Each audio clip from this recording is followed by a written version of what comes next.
Que si vous avez le stylo et votre Bible à côté, vous pouvez vérifier ce que je suis en train de lire ici. Je ne sais pas s'il y a quelqu'un parmi nous qui est en train de pleurer ou qui traverse des moments un peu compliqués. Peut-être c'est pour toi que ce message est donné. Je suis dans Marc chapitre 4e. On va lire les versets 35. On va prier tous par rapport à cette petite exhortation. Je suis dans Marc chapitre 4. On va lire les versets 35 jusqu'au verset 39.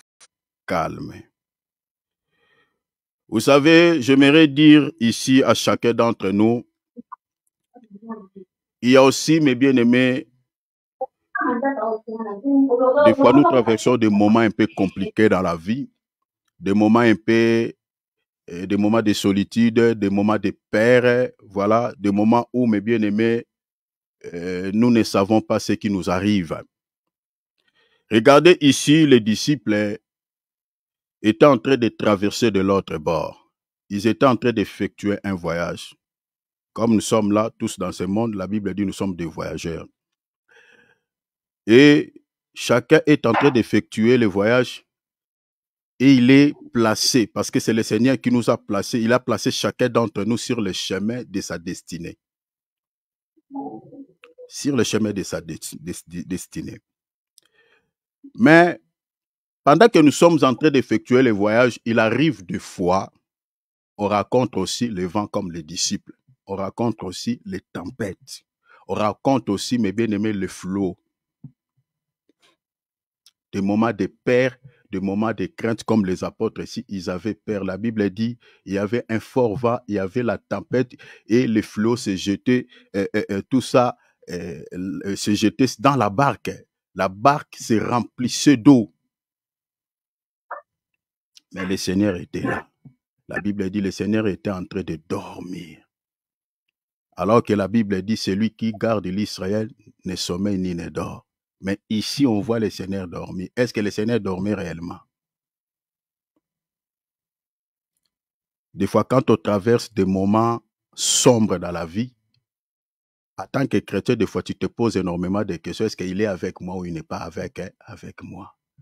Quand il y a des vents, quand il y a des tempêtes. La Bible dit ici, si vous lisez dans d'autres évangiles, on dit lorsque les disciples arrivent au milieu de la mer, ils étaient en train d'effectuer le voyage. Tel que nous sommes là, chacun est sur la voie de sa destinée. Tu vas arriver quelque part parce que le Seigneur connaît le destin de chacun d'entre nous. Tout ce que nous sommes en train de faire dans la vie, il n'y a rien qui surprend Dieu. Donc tout ce que tu réalises, le Seigneur sait que tu vas faire ça. C'est-à-dire tu es en train d'accomplir des choses que le Seigneur sait que tu feras ça pour que tu atteignes un objectif précieux. Pour que tu vives bien dans ce monde. Pour que tu sois erré dans ce monde. Peut-être que vous êtes en train de faire des business, vous êtes dans les activités, vous êtes en train, vous effectuez les voyages, voilà, tu es commerçant, tu fais du business, voilà, tu réalises quelques activités.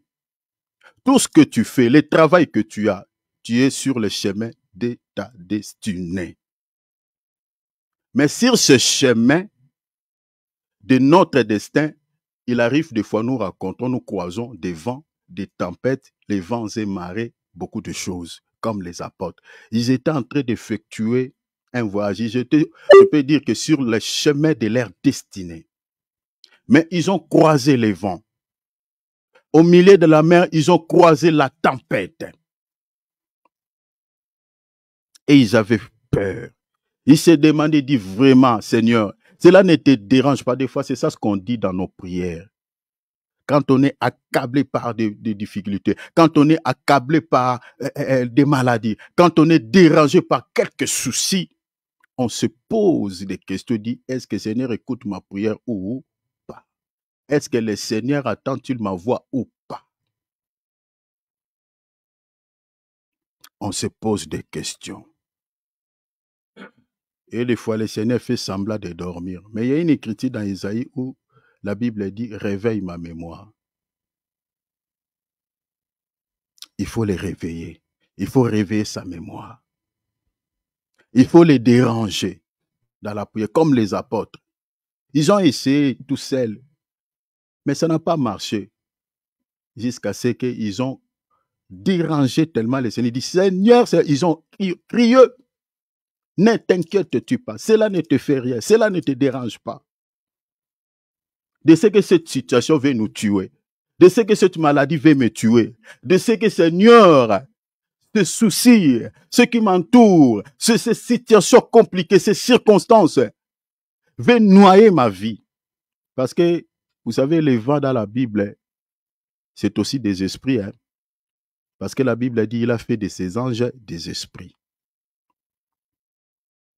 Les vents que les apôtres ont rencontrés ici, les vents-là peuvent aussi expliquer les esprits. Parce que nous avons des esprits purs et des esprits impurs. Mais dans ce contexte ici, le vent qui a soufflé pour pouvoir submerger la barque, qui a sémé la crainte, la peur dans le cœur des disciples, le vent-là, dans la révélation, peut être aussi interprété comme état des esprits impurs qui s'attaquent à nous. Parce que les esprits sont devant. Je suis dans Hébreux chapitre 1, verset 7. La mer, le Seigneur a dit, il a crié sur le vent et dit, silence. Est-ce que mes bien-aimés, les vents qui soufflent là, hein, vous savez, quand les vents soufflent, on sent un peu l'air. Surtout quand il y a la chaleur, on sent un peu bien. On dit, oh, voilà, il y a un bon vent ici. Est-ce que c'est le vent là que le Seigneur avait dit silence? Non, non. Si vous lisez avec l'œil de l'esprit, vous allez comprendre que le vent que le Seigneur a dit silence, c'était des esprits qui réclamaient la vie des apôtres. Le Seigneur a dit à la mer, tais-toi, mes bien-aimés. Est-ce que la mer est une personne pour que le Seigneur puisse dire à la mer, tais-toi? Parce que la mer était en train de mesure. La mer, là, mes bien-aimés, si vous lisez dans Apocalypse chapitre 17, verset 15, la mer, c'est aussi les nations. Toutes les difficultés que nous rencontrons dans la vie, mes bien-aimés, nous les croisons où? Au milieu de la mer, c'est-à-dire dans ce monde. Parce que le monde auquel nous vivons est contrôlé, dirigé sous l'emprise du malin. Ceux qui vivent en paix, c'est ceux qui sont hors du monde. Ceux qui sont morts, ceux qui sont peut-être des créatures célestes. Mais tous ceux qui vivent dans ce monde, mes bien-aimés, chacun plaire dans son coin. Parce que c'est la mer. Est-ce que vous avez vu ça? C'est la mer là dont le Seigneur a dit, tais-toi. Laisse-moi te dire, que ce soit la présence de la mer, dans le monde auquel nous vivons, le vent qui a soufflé, les esprits qui s'acharnent contre ta vie. Mais laisse-moi te dire que le Seigneur est auprès de toi. Vous savez, le Seigneur fait semblant de dormir, c'est ça, psaume 23. Vous voyez, verset 4. Quand je marche dans la vallée de l'ombre et de la mort, je ne crains aucun mal. Je sais que tu es avec moi. C'est-à-dire, quand tu marches dans la vallée de l'ombre et de la mort, ça semble comme si l'Éternel n'est pas avec toi. Parce que si vous lisez psaume 23, le verset 1, 2, 3, vous allez voir que David est en train de dire que l'Éternel est mon berger. Il me conduit dans les verts pâtirages. Ça, c'est l'Éternel qui conduit. Il dit, il me conduit. Il me conduit vers les eaux paisibles. C'est l'Éternel qui fait tout pour sa brebis. Mais dans Psaume chapitre 23, verset 4, là, ce n'est pas le Seigneur qui conduit dans la vallée de l'ombre de la mort. Là, il semble que tu es seul. Tu traverses seul, mais il est là. C'est ça le sommeil du Seigneur. C'est ça le Seigneur dormir dans la barque. C'est-à-dire, quand on traverse des moments des épreuves, c'est souvent le Seigneur fait semblant de dormir dans nos vies. Des fois, tu pries, c'est comme si le Seigneur ne t'exauce pas, mais il est là. Il y a un temps où il va se réveiller, où il va calmer les vents, où il va dire à la mer, tais-toi, où il va t'accorder la paix et la tranquillité. Je suis en train de dire à quelqu'un, ne cherchez pas de solutions ailleurs. La solution que tu es en train de chercher, c'est le Seigneur qui te l'accordera. Parce qu'il n'est pas loin de toi, il est là. Il était avec les apôtres. Mais la Bible a dit, pour moi, je dis qu'il se faisait semblant de dormir parce que le Seigneur ne dormait pas. Vous savez, mes bien-aimés, moi, j'ai effectué des voyages, mes bien-aimés, dans des fleuves. J'ai effectué des voyages dans des pirogues, mes bien-aimés. Vous savez, quand on effectue un voyage, lorsqu'il y a des vagues, il y a un peu d'eau qui entre dans la pirogue. Et si tu dormais, lorsque l'eau te touche, tu vas te réveiller. Mais posez-vous la question, quel est ce sommeil que le Seigneur avait eu profondément ici, pendant que la Bible dit la barque est remplissée. Donc forcément, le Seigneur était touché par l'eau. Mais la Bible dit il dormait. Est-ce que vous voyez ce sommeil? Hein? C'était juste un semblant. Le Seigneur voulait juste regarder leur foi. Laisse-moi te dire que le Seigneur, pendant que tu es en train de traverser cette situation-là, il regarde seulement ta foi. Si tu resteras ferme dans la foi. Est-ce que tu as compris cela? Restez ferme. Ne pêche pas. Ne commets pas les péchés. Ne fais pas n'importe quoi. Le Seigneur, si tu es enfant de Dieu, sache que le Seigneur est auprès de toi. Il est avec toi. Il y a un moment où il va calmer la tempête. Il va dire à la mer, tais-toi. Alors nous allons prier. Demande au Seigneur. Dis, Seigneur, lève-toi. Lève-toi, ordonne que ces vents, que ces tempêtes s'arrêtent. Le vent et les tempêtes, ce sont les esprits impies qui s'acharnent contre nous, qui nous imposent certaines situations que nous n'aimons pas. Dis, Seigneur, ordonne, parce que c'est le Seigneur qui peut soumettre les démons. Les démons dans ce monde, mes bien-aimés, n'ont peur de personne. Ils n'ont peur que de Jésus. La Bible dit, tout lui est soumis. Dis à ces esprits, dis, Seigneur, lève-toi, ordonne que ces esprits impurs qui compliquent ma vie, qui compliquent mon travail, qui compliquent, Seigneur, mes voyages, mes projets. Seigneur, qu'ils arrêtent, qu'ils retournent dans les lieux arides. S'il te plaît, demande au Seigneur qui te donne la paix, qui te donne la tranquillité, qui te donne les solutions par rapport à ta situation. Ouvrons nos micros tous ensemble et prions. Alléluia. Père! Mais des fois, la majorité des problèmes qui nous environnent, qui nous compliquent la vie, sont liés à la spiritualité. C'est-à-dire, si vous ne traitez pas ces problèmes dans la spiritualité, vous les traitez physiquement, vous allez traiter un faux problème. Et souvent, on traite de faux problèmes. Parce que je l'ai toujours dit, le monde que nous vivons est commandé, mes bien-aimés, par le monde invisible.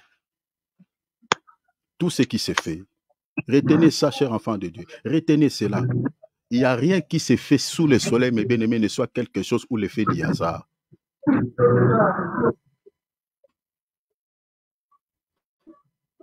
Tout ce qui se passe dans ce monde, c'est les esprits qui leur donnent. Je ne sais pas quel est cet esprit qui combat ta vie dans un domaine donné. Mais regarde, au lieu de pleurer, le Seigneur dit, ma fille, mon fils, ce que tu dois faire, tu dois porter les armes. Tu dois porter les armes. Ceux qui pleurent, ce sont ceux qui sont enfants. Vous savez, en Israël, ceux qui portaient des armes, c'était des majeurs, c'était des adultes. Il dit, tout celui qui atteint l'âge de 20 ans jusqu'au-dessus, il était censé de porter les armes pour pouvoir aller combattre. Donc ici, nous avons la notion de maturité. C'est-à-dire, les enfants ne combattent pas. Et dans la spiritualité, dans la vie chrétienne, nous avons aussi des enfants qui ne peuvent combattre. Parce qu'un enfant, quand il est accablé par un problème, sa défense, c'est seulement le plaire. Il plaire. Il ne sait comment combattre. Il ne sait comment se défendre. C'est les larmes. Et nous avons des enfants comme ça. C'est pour cela que vous allez remarquer, quand Jean était en train de pleurer, si vous êtes là où il y a des bruits, vous mettez votre micro en mode silencieux, parce que je suis en train d'introduire le sujet pour que nous puissions bien prier, s'il vous plaît, mes bien-aimés. Regardez Jean sur l'île de Patmos, il était en train de pleurer. Or, ce comportement-là dans le ciel ne marche pas. Il y a l'un des vieux qui était venu pour lui dire, oh, arrête de pleurer. Vous comprenez? Celui qui plaire manifeste en réalité son insuffisance, son incapacité, c'est-à-dire il ne peut rien. C'est fichu quoi. Alors qu'au ciel, il y a plein de solutions. L'un des vieux dit, oh, arrête. Le Seigneur est en train de te dire, arrête de pleurer. J'aimerais te dire que tu n'es pas un enfant. Tu es adulte. Tu es adulte, tu n'es pas un enfant. Alors tu dois porter les armes. Le Seigneur a mis des armes à notre disposition. Nous avons des armes. Tu dois porter les armes. Tu dois combattre ces esprits qui te menacent, qui sèment la terreur dans ta vie, qui sèment la peur dans ta vie. N'ignore pas les activités du diable dans ta vie. Tu dois combattre sur le plan spirituel pour remporter la victoire sur le plan physique. Pour que les choses marchent, pour que les choses aillent de l'avant. J'aimerais que tu élèves ta voix. Si tu es dans ta maison, j'aimerais que tu fasses cette prière en marchant, en faisant des prières déclaratives. Le Seigneur dit, je vous ai donné le pouvoir. Est-ce que tu as ce pouvoir-là? Je vous ai donné le pouvoir sur les serpents. Je vous ai donné le pouvoir sur les scorpions. Les serpents et les scorpions, ce sont les esprits. Les esprits qui possèdent des corps, peut-être des gens dans ce monde qu'on appelle communément des sorciers et des occultistes, souvent qui travaillent pour la gloire de Satan. Ils nous combattent. Ils nous créent pas mal de soucis. Ces gens-là, nous avons dans nos familles. Nuit et jour, ils travaillent. Le matin, ils nous salient pour regarder si leurs actions, leurs activités marchent. Ça va? Est-ce que tu as bien dormi? Ah, ça va. Comment les enfants? Ce sont ces gens. Je ne dis pas quand quelqu'un te salit, il est... Non, non. Lève ta voix. Menace. Menace. Mettez hors d'état de nuit. Fais-le sortir par la 4e vitesse. Fais toutes sortes de prières. Demandez le feu de l'esprit. De consumer leurs activités. Renverser l'autel de Baal qui est dans ta maison, qui est sur une montagne. C'est le point de contact. C'est ça ce qui fait l'air force. Gédéon, avant de combattre les Madianites, il a renversé l'autel de Baal qui était en Israël. Il dit, je dois d'abord commencer là. Ainsi, je dois aller là-bas pour combattre. L'autel de Baal qui fait l'air force, renversez-le. Renversez tous les autels. Élève ta voix, prions au nom de Jésus. Alléluia, alléluia, alléluia. Père, si le Seigneur a dit dans sa parole, tout ce que vous demanderez en priant, croyez que vous l'avez reçu et vous le verrez s'accomplir. La prière que tu viens d'adresser à Dieu pendant ce temps que nous avons eu dans sa présence, cette prière n'est pas jetée dans une poubelle. Mais le Seigneur a entendu nos prières. Et je crois que nous allons témoigner le Seigneur en ce mois. Nous allons témoigner le Seigneur au mois d'octobre. Nous allons témoigner le Seigneur. Avant la fin de cette année, nous allons témoigner le Seigneur. Il est notre Dieu. Tout ce que je nous demande, restons toujours aux aguets et gardons nos habits propres. Les habits dont je parle ici, je parle des œuvres. Sois toujours propre. Parce que quand un ange vient pour pouvoir te donner ton cadeau, s'il te trouve dans l'impureté, il ne supporte pas l'impureté. Il peut retourner avec ses cadeaux. Il dit, Seigneur, je n'ai pas pu entrer chez lui. Parce que je l'ai trouvé, Seigneur, dans des saletés. Je n'ai pas pu supporter cela. Et le Seigneur dira à cet ange peut-être, restez un peu pendant un temps, jusqu'à ce qu'il va revêtu des habits propres. Vous voyez, hein? Des fois, certaines bénédictions tardent comme ça. Tu peux recevoir même une parole de connaissance authentique. Hein? On te donne même une date. Mais si tu vis dans une vie de dérèglement, cette prophétie-là s'accomplira sur le plan spirituel, mais physiquement, cela prendra du temps pour que la prophétie se matérialise. C'est comme cela que certaines personnes ont attrapé certains hommes de Dieu de menteurs. Ah, il avait prophétisé sur moi. Mais quelle attitude que toi tu avais adoptée pour que cette prophétie s'accomplisse dans ta vie? Il faut rester toujours aux aguets comme Habakkuk, sur son poste. La bénédiction te trouvera sur ton poste. Si tu t'écartes de ton poste, c'est compliqué. La Bible dit, même la nature ne vous enseigne-t-elle pas? Regardez comme nous sommes ici en Europe. Il y a des gens qui viennent, par exemple, si vous avez commandé un colis, on vous donne même peut-être une date où le colis va arriver. Si le colis est plus important, il y a quelque chose de précieux à l'intérieur et qu'on ne te trouve pas ce jour-là, on retourne avec ça. C'est pareil. Quand les anges de Dieu viennent nous visiter, il faut qu'ils te trouvent dans une vie qui correspond à leur vie. Parce que les anges sont des créatures pures, les anges de Dieu. Garde ce petit conseil que je te donne. Menez toujours une vie qui honore Dieu. C'est cette vie aussi qui t'accordera l'accès au ciel. Les résumés de toute la Bible, si tu veux hériter le ciel, c'est ce que je nous dis ici. La sainteté, la vie de pureté, la vie qui honore Dieu. Tu peux avoir toute la connaissance, la science infuse de toute la Bible. Mais si tu n'as pas la crainte de nom du Seigneur, tu es comme l'excrément aux yeux de Dieu. Tu es rien. Avec tout ton savoir, avec toute ta connaissance, tu es rien. La seule clé qui t'accordera l'accès au ciel, c'est la vie de pureté. Que tu sois un homme de Dieu, que tu sois un simple fidèle. C'est ça la clé, la vie de sainteté. Sois sincère avec ton cœur, sois sincère avec toi-même, sincère avec Dieu.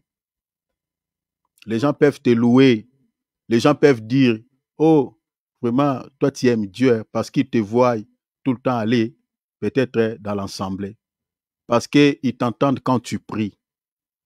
Mais la considération que les gens ont sur toi, c'est la même considération que Dieu aussi a sur toi. Cherchez que Dieu te considère, que Dieu puisse te regarder avec un œil favorable et frapper le thorax comme il avait frappé pour notre bien-aimé Job. Il dit à Satan, as-tu vu mon serviteur Job? Il n'y a personne comme lui sur la terre. Ah, ça c'est le témoignage de Dieu. Et dans Romains chapitre 8, la Bible dit, l'Esprit rend témoignage à notre esprit que nous sommes enfants de Dieu. Est-ce que le Saint-Esprit peut te témoigner que tu es enfant de Dieu? Pour que le Saint-Esprit te témoigne, il faut que ton corps soit le lieu de sa demeure. Il faut que tu sois marqué par son sceau.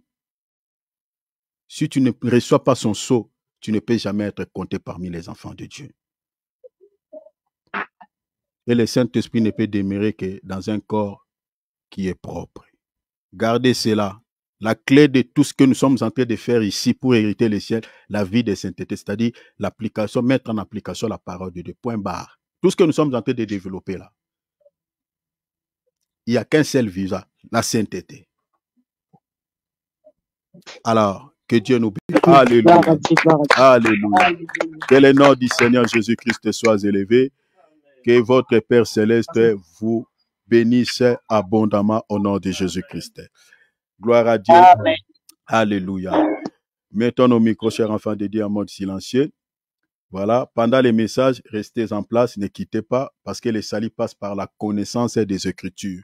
Aujourd'hui, nous avons des chrétiens qui aiment seulement les moments de la prière, mais pendant la prédication, il y a des chrétiens qui sont peut-être dans des mouvements qui n'écoutent pas. Voilà pourquoi aujourd'hui, nous avons des chrétiens qui ont fait des temps et des temps dans le Seigneur, mais qui ne grandissent pas. C'est à cause de cela. Cher enfant de Dieu, tu ne peux devenir mature sur le plan spirituel sans la connaissance de la parole de Dieu. C'est la connaissance de la parole de Dieu qui fait que nous soyons des hommes adultes. C'est la connaissance de la parole de Dieu qui fait que nous soyons, mes bien-aimés, voilà, des personnes matures sur le plan spirituel. Donc, si vous n'avez pas la connaissance de la parole de Dieu, c'est compliqué. C'est compliqué. Vous resterez toujours enfant sur le plan spirituel. Alors, restez en place. Écoutez ce qui va être dit par rapport à ces thèmes que nous sommes en train de développer sur le faux prophète et le signe et les fausses doctrines. Nous avons mis comme sous-thème les modes opératoires et les signes qui caractérisent les faux prophètes. Alors, nous avons énuméré au moins 11 facteurs que nous sommes en train de développer. Jusque-là, nous sommes attelés sur le troisième facteur. Donc, je ne sais pas si demain je vais toucher le quatrième facteur. Si je ne touche pas, peut-être le prophète Placide va parler des autres facteurs. Alors là, nous sommes attelés sur le troisième facteur que nous avions intitulé « Est-il possible qu'un serviteur de Dieu authentique fasse les mêmes pratiques que les faux prophètes ?»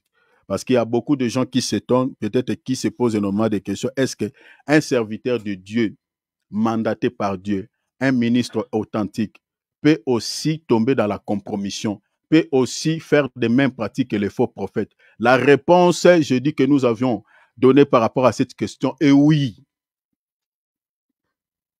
Et oui. Mais la réponse que nous avons donnée, nous avions énuméré au moins 7 causes qui fait que un ministre authentique peut aussi se laisser entraîner dans la compromission, tomber aussi dans des fausses pratiques qu'un faux prophète. Nous avons énuméré 7 causes. La première cause que nous avons énumérée, l'infidélité envers Dieu et la corruption. On avait expliqué ici sur la doctrine de Balaam, qui est résumée à 3 éléments principaux: les viandes sacrifiées aux idoles, l'impudicité et puis les présents. Donc, un serviteur de Dieu qui ne veille pas sur ces trois éléments principaux qui caractérisent la doctrine de Balaam peut aussi s'écarter du droit chemin, peut devenir un serviteur infidèle. Et au moment où nous sommes en train de parler, il y a beaucoup de serviteurs qui sont tombés dans ça. Des ministres qui étaient authentiques, mais à cause des présents, à cause de l'argent. Vous voyez cela? Bien des ministres qui sont tombés dans l'égarement, qui sont tombés dans la compromission. Beaucoup de ministres qui sont tombés à cause des viandes sacrifiées aux idoles. Les viandes sacrifiées aux idoles, c'est-à-dire, c'est les faux enseignements. Parce que la viande que nous mangeons, c'est l'agneau. Ouais, l'agneau, c'est-à-dire, c'est la parole authentique. Vous voyez? Parce que Jésus dit, si vous voulez avoir la vie, il faut manger ma chair et boire mon sang. Vous voyez? Alors, quelque part, il a dit, vous sondez les Écritures parce que vous pensez de trouver en elles la vie. Or, pour pouvoir avoir la vie, il faut manger la chair. Donc, la chair, c'est ça la parole, c'est ça les Écritures. Mais maintenant, la viande sacrifiée aux idoles, c'est un faux enseignement ou une fausse doctrine. Et il y a bien des serviteurs qui sont tombés dans ça, qui sont devenus infidèles à Dieu. L'impudicité. L'impudicité dans le sens physique, c'est un péché. Il y a pas mal de serviteurs qui sont tombés aussi dans l'impudicité. Tapez seulement sur la toile, vous tomberez sur des vidéos où on a attrapé certains hommes de Dieu impliqués dans ces péchés. Mais l'impudicité qu'on avait parlé par rapport à la doctrine de Balaam, c'était sur le sens spirituel. C'est-à-dire quand on se laisse traîner par les convoitises de la chair, vous voyez cela? Donc, c'est ça ce qui est considéré sur le plan spirituel, l'impudicité. Donc, quand on est charnel, c'est-à-dire on est avec Dieu, mais des fois, on se laisse entraîner dans des choses qui n'honorent pas Dieu. Alors, deuxième cause, on avait parlé sur l'ignorance et le manque d'affermissement. On avait évoqué l'écriture où l'apôtre Pierre est en train de dire qu'il y a beaucoup de gens qui tordent le sens des écritures de Paul parce que il dit les gens moins affermis, hein, qui n'ont pas la connaissance, mal affermis, pardon, qui tordent le sens des écritures de Paul, qui ne comprennent pas le sens des écritures de Paul. C'est l'apôtre Pierre qui dit, on avait évoqué cette écriture et puis on avait associé à cette écriture avec d'autres passages de la Bible. C'est-à-dire, quand on n'est pas formé, quand on n'est pas affermi, on peut aussi se laisser entraîner par des fausses doctrines. Un serviteur de Dieu, un ministre de Dieu qui n'a pas une connaissance suffisante peut aussi faire certaines pratiques en pensant qu'il sert Dieu alors qu'il est dans l'égarement. Et nous avons pas mal de ministres qui sont comme ça, qui sont dans des fausses doctrines. Les mêmes choses qu'on retrouve chez les faux prophètes, on les retrouve aussi chez certains ministres authentiques qui ont l'appel divine. Vous voyez? Par l'ignorance, par le manque d'affermissement. Vous voyez? Donc, avant de pouvoir servir le Seigneur, pour mieux servir le Seigneur, il faut être aussi encadré. C'est très important. Il faut être aussi formé. C'est très, très important. C'est très, très important. si vous n'êtes pas encadré, si vous n'êtes pas formé, donc vous allez tomber dans de fausses doctrines sans le savoir. Donc, c'est la connaissance de la parole de Dieu qui vous aidera, qui vous permettra à ne pas pouvoir se laisser entraîner dans des fausses doctrines. Alors, on avait parlé aussi, la troisième cause, on avait parlé sur la tromperie et les manques de discernement. On avait expliqué ici que quand on n'a pas... Parce que je suis arrivé à la fin, parce qu'aujourd'hui, on va toucher la septième cause. Hein. C'est ça notre dernier facteur, et notre dernier point que j'avais énuméré. C'est pour cela que je suis en train de faire la récapitulation par rapport à ce qu'on avait vu, parce que c'est aujourd'hui qu'on va mettre, je crois, par la grâce de Dieu, un point virgule par rapport à la troisième facteur. Si je ne termine pas, je finirai demain. Alors, nous avions parlé sur la troisième cause. Nous avions dit que la tromperie et les manques de discernement. Les manques de discernement, quand on n'a pas plutôt le discernement, on se laisse entraîner par la tromperie. On avait évoqué ici plusieurs exemples. Regardez comme Samuel devant Eliab, le prophète authentique, mais s'est laissé dans la tromperie. Vous voyez, le prophète Samuel a voulu, il voulait oindre Eliab à la place de David. Vous voyez, sans le discernement. Vous voyez. Alors, on avait aussi évoqué plusieurs passages de la Bible, Hébreux chapitre 5. La Bible dit, ceux qui n'ont pas le discernement, ce sont des gens qui n'ont pas l'expérience de la parole de Dieu. Donc, quand quelqu'un n'a pas l'expérience de la parole de Dieu, ne peut discerner les fausses doctrines et la saine doctrine ou le vrai enseignement. Vous voyez? Les gens qui n'ont pas le discernement, les gens qui n'ont pas l'expérience de la parole de Dieu, souvent ils tombent aussi dans des fausses pratiques, dans des fausses doctrines. Donc c'est pour cela un serviteur de Dieu doit être quelqu'un qui est bombé, qui est bien nourri, qui est bien calé, hein? Donc qui a la connaissance de la parole de Dieu. Ouais? Pour ne pas se laisser entraîner par des fausses doctrines, parce que les faux prophètes sont plus nombreux que les vrais prophètes. Voilà. Donc, si vous ne faites pas attention, en tout cas, vous allez se laisser entraîner, emporter par les vents qui soufflent ça et là. Quatrième cause, la désobéissance face à la parole de Dieu. Au profit de quoi? Au profit peut-être de certaines traditions des hommes. Au profit de quoi? Des dogmes. Au profit de quoi? Des liturgies qui dirigent certains assemblées. Ici, on avait expliqué pas mal de choses. Donc, la désobéissance face à la parole de Dieu. Certains dogmes qui ne cadrent pas avec la sainte doctrine, qui ne cadrent pas avec la parole. Certaines liturgies qui ne se justifient pas dans la parole de Dieu, certains rituels. Nous, on a travaillé dans les églises communautaires, mais bien aimé, il y a certaines pratiques qui ne cadrent pas avec la parole de Dieu. Et vous êtes en train de se demander qui ont mis ce genre de choses en place. Ils étaient motivés par quoi? J'ai travaillé par exemple dans la communauté de la Nouvelle-Jérusalem, mais bien aimé. Il y a des confessions de foi là-bas, mais bien aimé, ça va. Donc si vous êtes quelqu'un qui veille sur les Écritures, vous n'allez pas prier là-bas. Des confessions de foi qui ne se justifient pas dans la parole de Dieu. Des dogmes, il y en a beaucoup, beaucoup. Dans les églises que vous voyez, les ismes, pentecôtistes, protestantisme, méthodiste, tout ça, les ismes, les istes, les assemblées de Dieu. C'est là où vous trouverez plus, même certaines églises de réveil qui travaillent avec les églises comme, je peux dire comme quoi, qui travaillent peut-être avec des documents légués comme la communauté, moi je suis sorti. C'est une église de réveil, mais qui travaille en lien avec la communauté, une assemblée de Dieu qu'on appelle Kafcha. Vous voyez?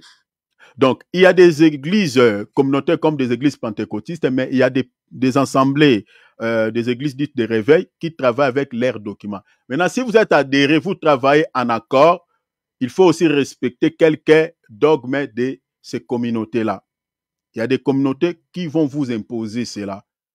Parce que vous travaillez avec leurs documents. C'est-à-dire, s'il y a le contrôle, vous allez présenter ce document-là que vous êtes l'église pentecôtiste ou vous êtes l'assemblée de Dieu.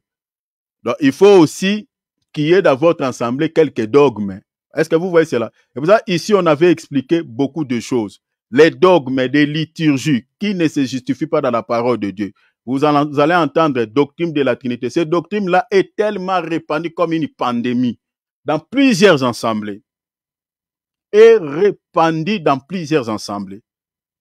La majorité des pasteurs qui font les écoles théologiques, souvent, ce sont eux qui sont les porteurs de cette doctrine.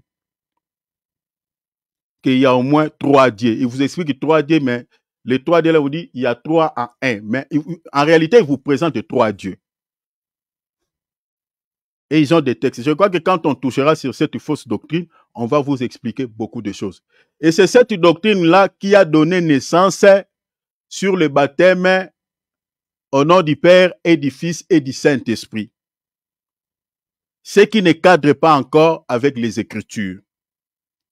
Dans la Bible, vous ne trouverez nulle part où un apôtre du Seigneur a fait le service de baptême au nom du Père et du Fils et du Saint-Esprit. Il n'y en a pas. Alors, la désobéissance face à la parole de Dieu peut aussi se présenter comme un obstacle dans la vie d'un serviteur de Dieu authentique. Peut aussi s'écarter. S'il ne veille pas sur les Écritures, peut aussi s'écarter, s'égarer. Donc, c'est pour cela qu'il est demandé à tout ministre de Dieu authentique de veiller sur les Écritures. Parce que les serviteurs de Dieu seront sévèrement jugés.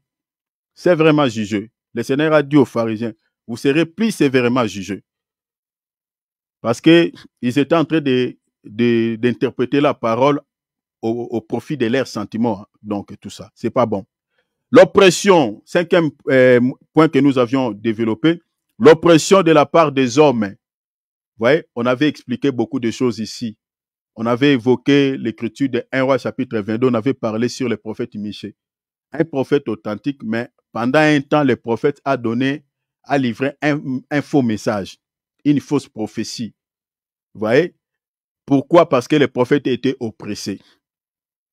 Il a dit quelque chose qui n'était pas, qui était un mensonge au fait. J'avais expliqué beaucoup de choses ici par rapport à l'oppression. L'oppression de la part de la communauté où vous travaillez. Vous voyez? Donc, c'est-à-dire, comme je viens de dire ici, il y a des dogmes et des liturgies. Parce que les gens qui travaillent dans les églises communautaires, la majorité sont payés. Vous voyez? Les gens qui travaillent dans les églises des assemblées de Dieu sont payés par ces assemblées. Donc, ils sont pris en charge, leurs familles, tout. Maintenant, ces gens-là sont soumis aux liturgies, aux dogmes de ces assemblées. Un ministre authentique qui travaille dans des églises communautaires, même s'il sait que les liturgies et les dogmes, c'est-à-dire certaines cérémonies, certains rituels, certains enseignements qui ne se justifient pas avec la parole de Dieu, ces serviteurs-là, si il est un serviteur, je peux dire, qui n'est pas prudent, il restera soumis à ces dogmes, à ces liturgies, à ces, voilà, ces quelques principes ou règles de cette communauté et ne fera pas la volonté de Dieu, il fera plutôt la volonté des hommes qui ont mis ça en place. Par défaut de crainte qu'il soit peut-être excommunié, peut-être chassé de cette communauté. Il y a d'autres ministres authentiques qui travaillent, qui servent Dieu dans des églises dites communautaires, des assemblées de Dieu, des ECC, voilà, des églises pentecôtistes, tout en sachant que certains principes ne se justifient pas dans les Écritures. Ce sont des gens qui ont mis ça en place, mais il est soumis à ça. Pourquoi? Parce qu'il est nourri, ses enfants sont pris en charge, sa femme est prise en charge dans cette communauté, il est payé. Et à cause de cela, ces gens-là sont devenus des faux prophètes à cause de cela. Ouais. Ça, c'est l'oppression de la part de la communauté. D'autres sont oppressés. C'est-à-dire, si tu n'es pas d'accord, tu commences à prêcher autre chose qui va en encontre de certains principes de cette communauté. Si tu as la chance, peut-être on va te réprimander, on va te reprocher. Et puis on va veiller sur toi. Après les reproches, les remarques. Donc si tu t'entêtes, on te fout dehors. Donc, je vous parle des choses en guise de cause parce que je travaille aussi dans les églises communautaires. Je sais de quoi je parle. J'ai eu pas mal de problèmes avec ça. 6e point, les alliances qui peuvent faire qu'un vrai serviteur de Dieu s'écarte aussi du droit chemin. Les alliances, les connexions avec ceux qui sont élevés, Vous voyez, s'adhérer peut-être dans des structures qui sont mises en place par des faux prophètes. Aujourd'hui, les jeunes serviteurs, hein, comme nous sommes là, les jeunes serviteurs veulent des connexions, veulent se connecter avec les serviteurs de Dieu, entre guillemets, qui sont élevés. Ils veulent faire des accords, des alliances avec ces serviteurs-là. Ici, j'avais expliqué beaucoup de points. J'aimerais faire une petite récapitulative par rapport à cela. Et puis, je toucherai directement mon sujet d'aujourd'hui pendant quelques minutes. Ici, on a pas mal de serviteurs qui se sont chavirés du droit chemin à cause des alliances, à cause des connexions. Beaucoup. Certaines structures, beaucoup de structures que vous voyez, comme je viens de parler des églises communautaires, ce sont des structures que les gens ont mis en place. Le Seigneur n'a pas laissé une église communautaire. Vous lirez la Bible, il n'y en a pas. Vous voyez, des églises souvent qui portent des noms. Oh, la main de l'Éternel. Oh, le pain de vie. Dans la Bible, vous ne trouverez nulle part l'église porte les noms, un nom quelconque. Il n'y en a pas. Donc, des églises comme ça, c'est pour cela que vous allez remarquer que dans des églises là, où vous voyez que c'est un homme qui a donné le nom de cette église-là, soit disant que c'est le Seigneur qui m'avait révélé cela dans une vision ou quand j'étais dans la prière. C'est du n'importe quoi. Vous savez, tout ça là, ça peut faire mal, ça peut choquer. Mais c'est ça la vérité. La Bible est là. Donnez-nous une écriture qui justifie tous ces hommes de Dieu qui font ce genre de choses.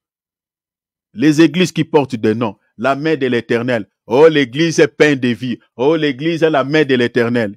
Dans la Bible, il n'y a pas ça. Dans la Bible, les églises portaient le nom peut porter le nom du quartier où l'église se trouve, ou de la ville où l'église se trouve. Quand vous entendez, on parle de l'église de Smyrne, l'église d'Éphèse, ce sont des villes. Et ce n'était pas seulement une seule église dans cette ville. Donc quand on parle de l'église d'Éphèse, c'est-à-dire dans la ville d'Éphèse, pouvait-il y avoir peut-être 100 églises locales. Mais dans le langage de Dieu, on appelle seulement l'église d'Éphèse. Mais il y avait peut-être beaucoup. Lisez Romains, souvent à la fin de l'épître aux Romains, la fin de l'épître aux Colossiens. Lisez, vous allez voir, les églises, c'était des églises de maisons. Dans plusieurs maisons, il y avait des églises. Donc, dans une seule ville, peut y avoir plusieurs églises, vous voyez, locales. Mais quand le Seigneur parle, il s'adresse peut-être dans cette ville, il parle dans les... C'est pour cela que vous allez remarquer les lettres que les apôtres envoyaient. Quand l'apôtre, peut-être, prenons par exemple les lettres de Paul. Quand l'apôtre Paul envoie la lettre à l'église de Colosse, il est en train de dire dans sa lettre que quand vous allez finir de lire cela, envoie cette même lettre à l'église de Laodicée. Lisez par exemple Colossiens chapitre 4. Donc la même lettre va être lue dans toutes les églises de Colosse, mais cette même lettre va être aussi lue peut-être aux églises locales de Laodicée. Donc dans la Bible, les églises portaient le nom des villes ou le nom des quartiers. Vous voyez, dans le quartier où vous habitez, s'il y a une église, l'église doit porter le nom de ce quartier.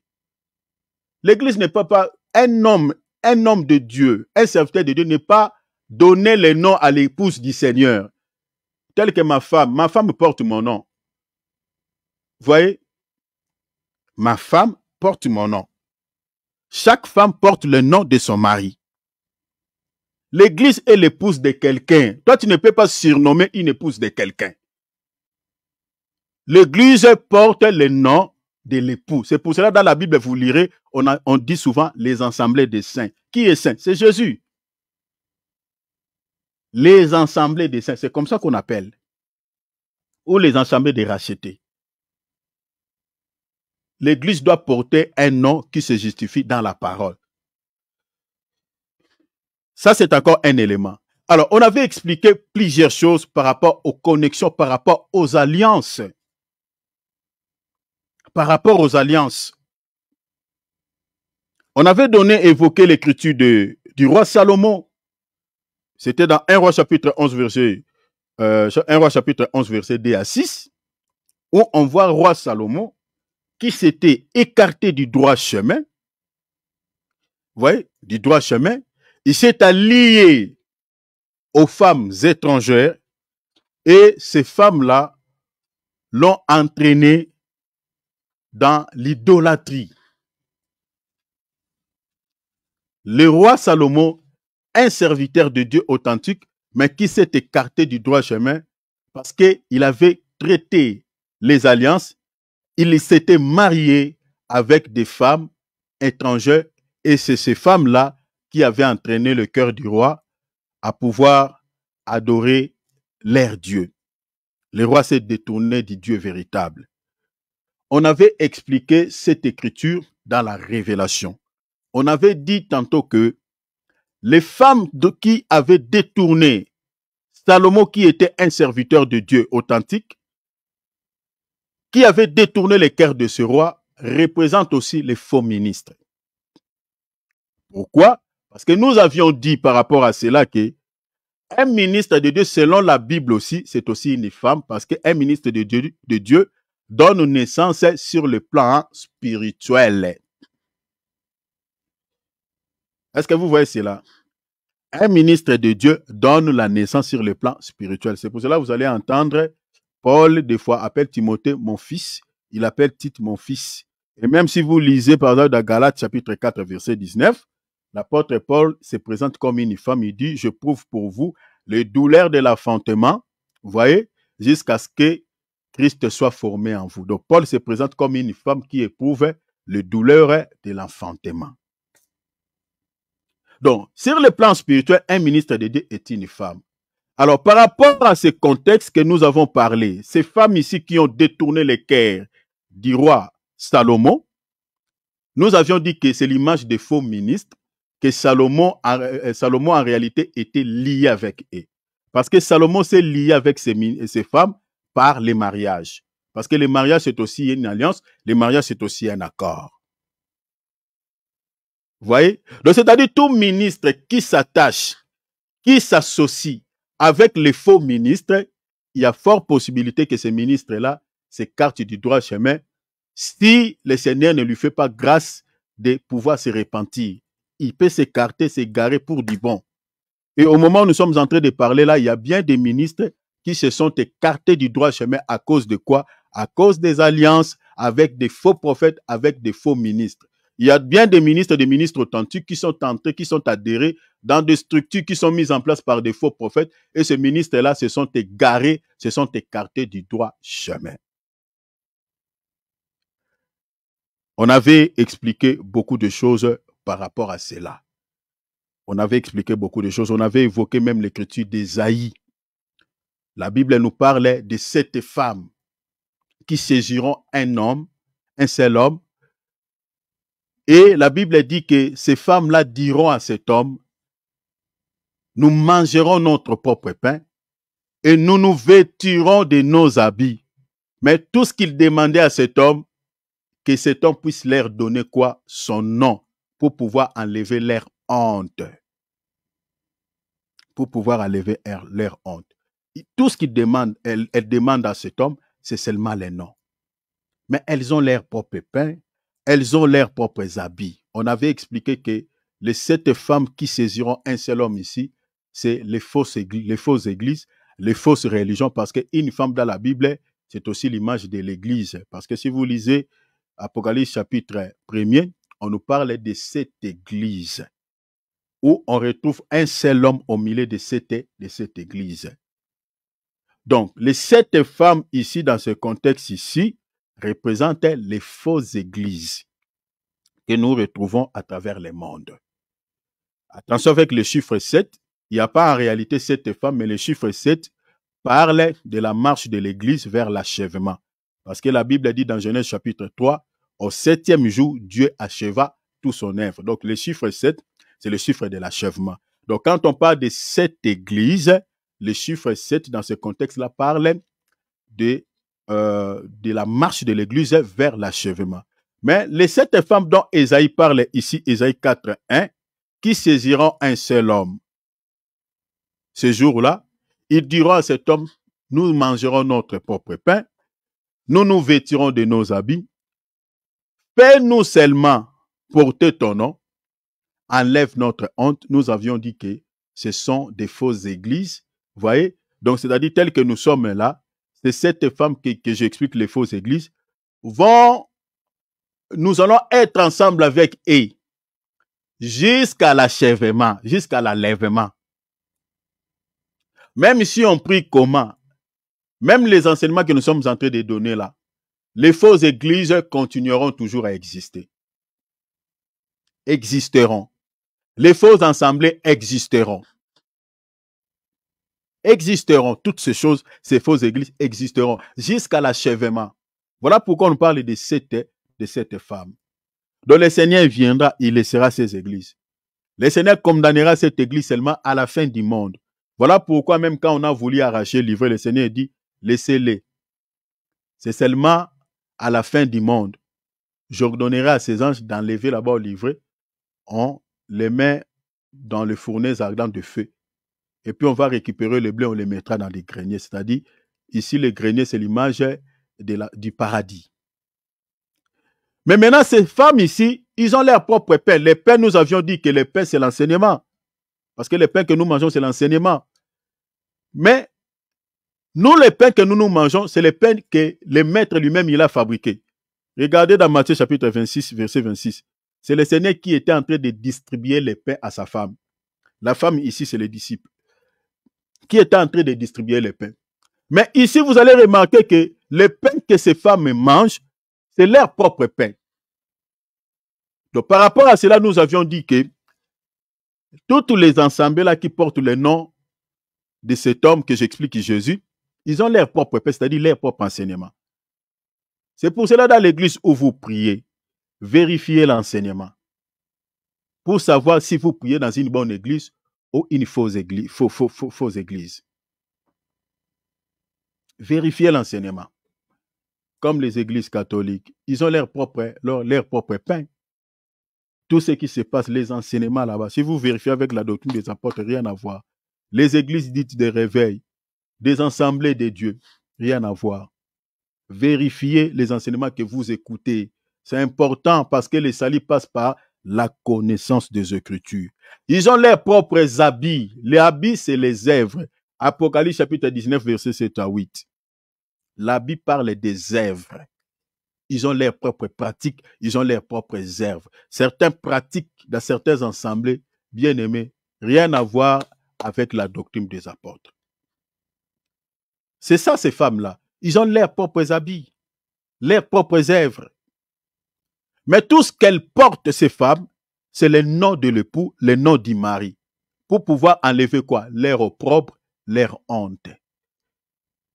Donc ce sont des femmes honteuses, des femmes déshonorées. Mais elles couvrent leur honte, elles couvrent leur déshonneur par le nom du mari. C'est pour cela que vous allez remarquer toutes les églises là, si vous voyez les gens prier là-bas, sont considérés peut-être aux yeux du monde parce qu'elles portent le nom de l'époux, comme l'église catholique. Elle a seulement les noms. Certaines églises dites de réveil communautaire, elles portent le nom de l'époux.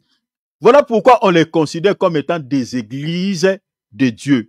Mais Dieu là-bas au ciel, quand elle regarde sur la terre, le Seigneur ne considère pas ces églises-là, ces églises à lui, ces femmes à lui. Non.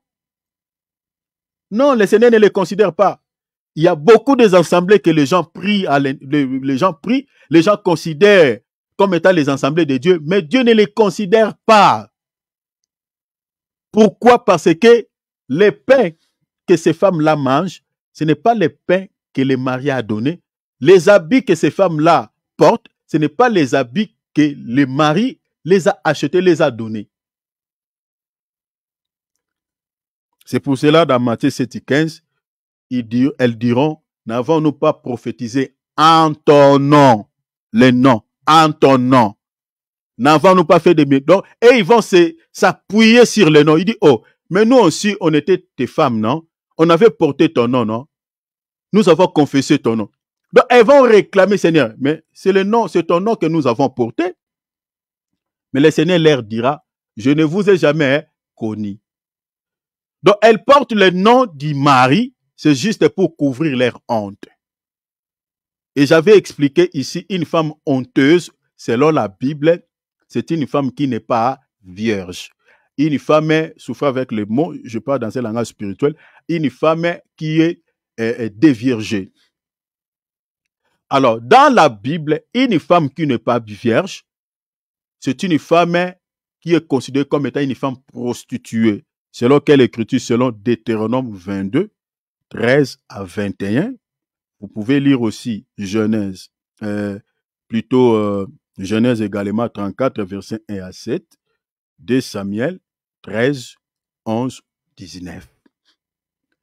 Donc, une femme qui éprouve la honte, je réitère les écritures pour ceux qui écrivent lentement, Deutéronome 22, 13 à 21, Genèse 34, 1 à 7, 2 Samuel 13, 11 à 19. Donc, une femme honteuse, c'est une femme qui n'est plus vierge, qui a commis la prostitution dans la maison de son père. Malheureusement, aujourd'hui, c'est très triste à nos sœurs de garder la virginité. C'est très compliqué. C'est très, très compliqué. Très compliqué. Il y a des gens qui disent que, hey, dans notre temps ici, dans notre temps, mais notre bien-aimé Lot, malgré tout ce qui s'est passé dans la vie de Sodome et Gomorrhe, la prostitution qui était là, les filles de Lot étaient sorties vierges. Il ne faut jamais oublier ça. Malgré la dépravation qui était à ce temps-là, la montée du mal, la prostitution qui était dans ces deux villes-là, la Bible dit que les filles de Lot étaient sorties vierges. Donc, une fille de Jésus, normalement, doit garder sa virginité jusqu'au mariage. C'est très important. Donc, tout ce que les gens peuvent donner comme raison à la montée du mal, il y a ça, il y a ça, il y a ça, ce n'est pas les raisons. Ça, c'est dans la doctrine, vraiment, c'est ça. Très important. Une femme qui se marie vierge, vraiment, c'est un honneur, quoi. Un honneur pour la fille et puis pour ses parents. C'est très important. Alors, ici, la virginité dont nous sommes en train de parler ici, c'est dans les langages spirituels. La virginité dans la Bible parlait de la pureté. Vous savez que l'Église est considérée comme étant des vierges. Lisez Matthieu chapitre 25. L'Église, au fait, c'est une assemblée de vierges. Matthieu, non? Si vous lisez Matthieu chapitre 25, verset 1 à 13. Verset 1, la Bible dit, le royaume des cieux sera semblable à 10 vierges. Est-ce que vous voyez? Donc, les églises, les assemblées de Dieu, c'est les assemblées des filles vierges. Des filles vierges. Or, dans 1 Corinthiens chapitre 11, verset, vous lisez le verset 3, verset 1, 2, 3, la virginité, c'est l'image de la pureté. Donc, c'est-à-dire, une fille de Jésus qui est vierge selon Dieu, c'est une fille de Jésus qui a la crainte de notre du Seigneur, qui met la parole de Dieu en pratique, qui a une vie de sainteté. Je ne parle pas d'une fille dans le sens littéral, que ce soit un homme, c'est une fille aux yeux de Dieu, dans le langage spirituel. Donc, qui a une vie de pureté. Alors, tout chrétien qui n'a pas cette vie de pureté, il est considéré comme étant une fille, une femme honteuse ou une femme prostituée. Alors, les églises là, qui ne respectent pas l'enseignement de Christ, qui ont leur propre pain, qui ont leurs propres habits, ce n'est pas l'homme qui les nourrit, ce n'est pas l'homme qui les habille. Ce sont des églises qui sont considérées comme étant des femmes honteuses, des femmes déshonorées. Vous voyez? Parce que la Bible dit, ils portent seulement les noms du mari pour pouvoir couvrir leur honte. Est-ce que vous avez vu ça? Or, une femme honteuse n'héritera pas le ciel. Deutéronome chapitre 22, lisez le verset 13 jusqu'à verset 21. La Bible dit en Israël, une fille qui était vierge, mais qui s'est prostituée dans la maison de son père, cette fille-là n'avait pas droit à la vie. N'avait pas droit à la vie. Elle était lapidée. Est-ce que vous voyez cela? Elle était lapidée. Donc, toutes ces femmes-là, ces églises-là, qui sont considérées comme étant les épouses, mais des épouses qui sont déjà déshonorées, qui ne sont plus vierges, c'est-à-dire au jour où le Seigneur viendra chercher l'église, ne seront jamais enlevés, mais ils seront peut-être condamnés à la mort éternelle.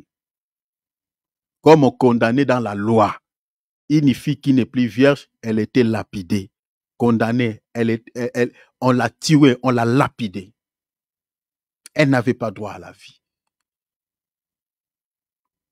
Alors, donc, tous les ministres maintenant qui s'allient avec ces femmes-là, du coup, vont se laisser aussi entraîner quoi? Dans la compromission, dans la prostitution. Deviendront aussi des femmes honteuses, comme Salomon, qui s'est allié avec ces femmes-là et du coup s'est écarté du droit chemin.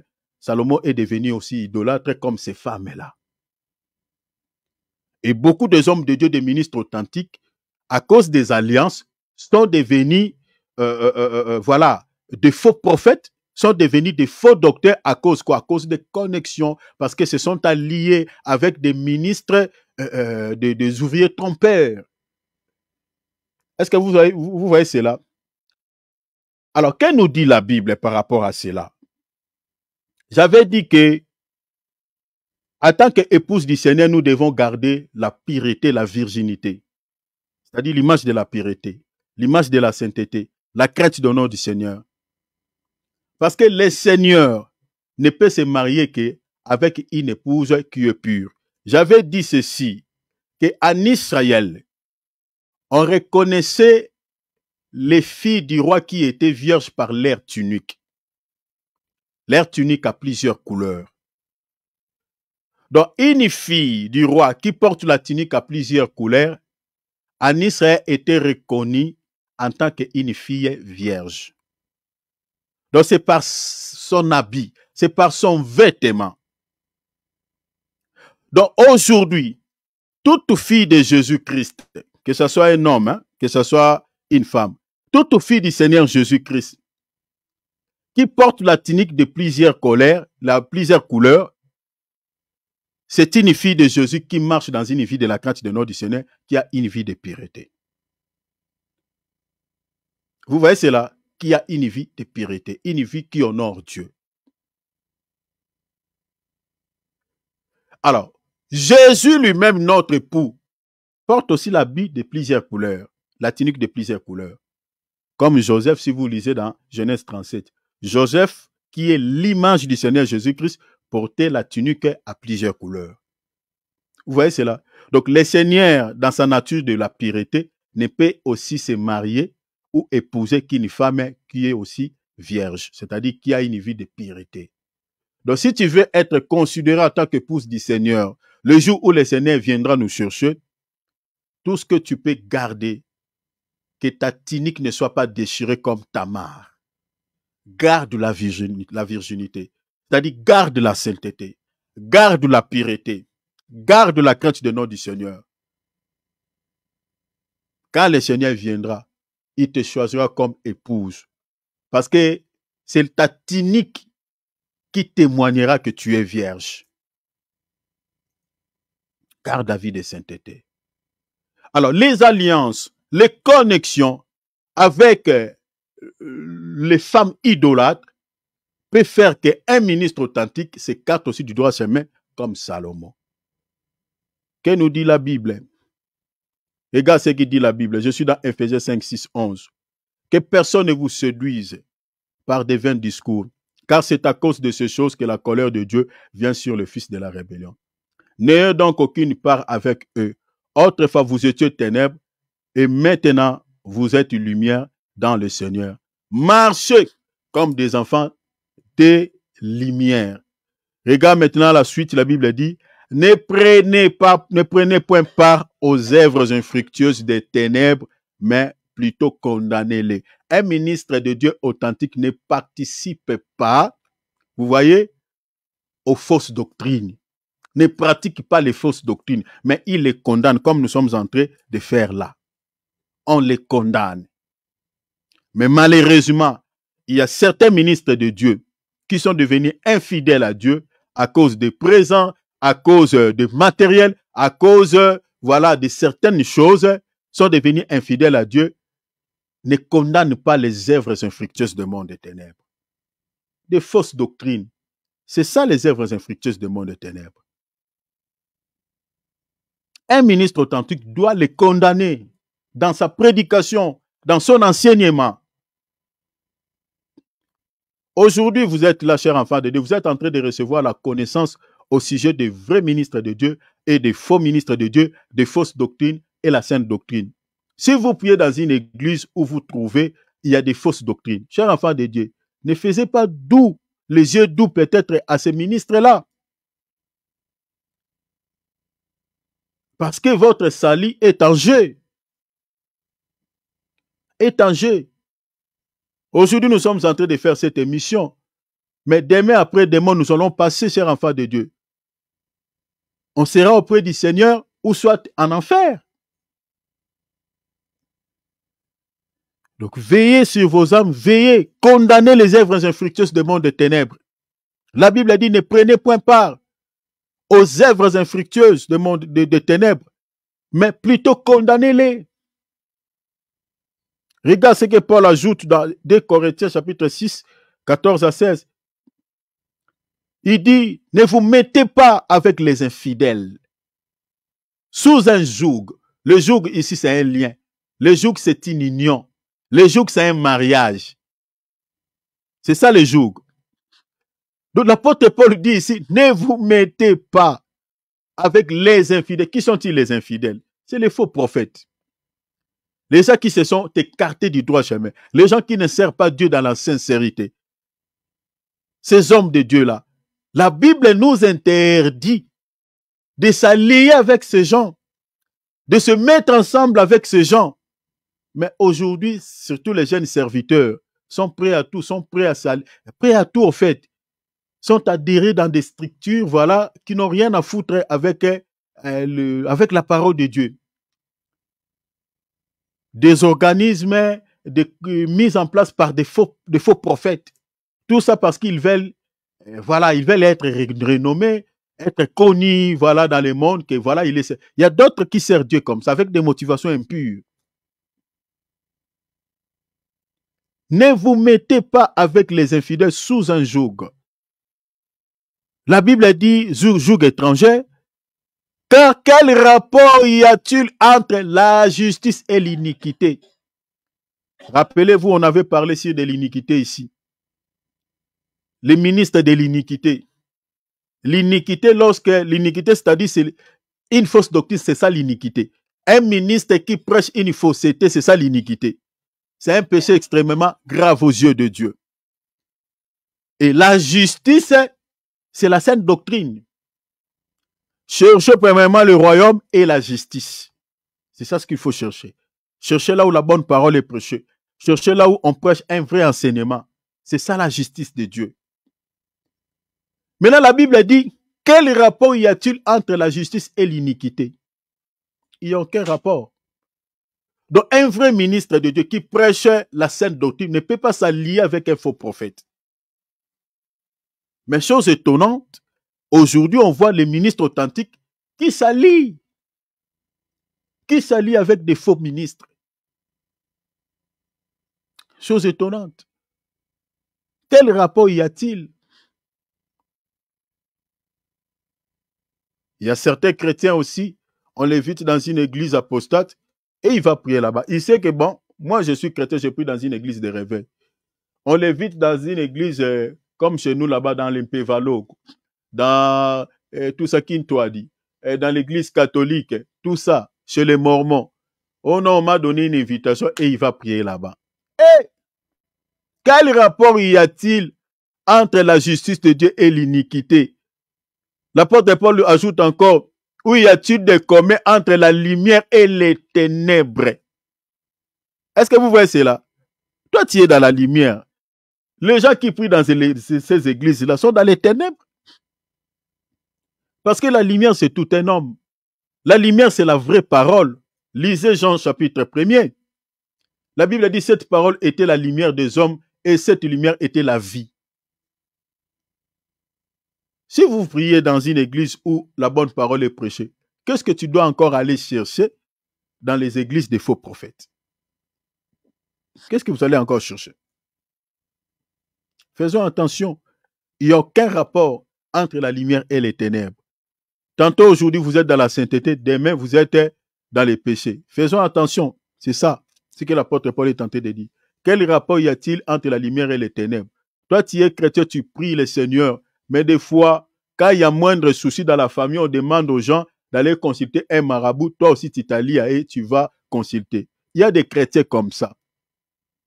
Il y a des chrétiens comme ça. Quel rapport y a-t-il entre la lumière et les ténèbres? Des chrétiens laodicéens. Des chrétiens qui mangent l'arbre de la connaissance du bien et du mal. Parce que l'arbre de la connaissance du bien et du mal, c'est aussi ça la Odyssée.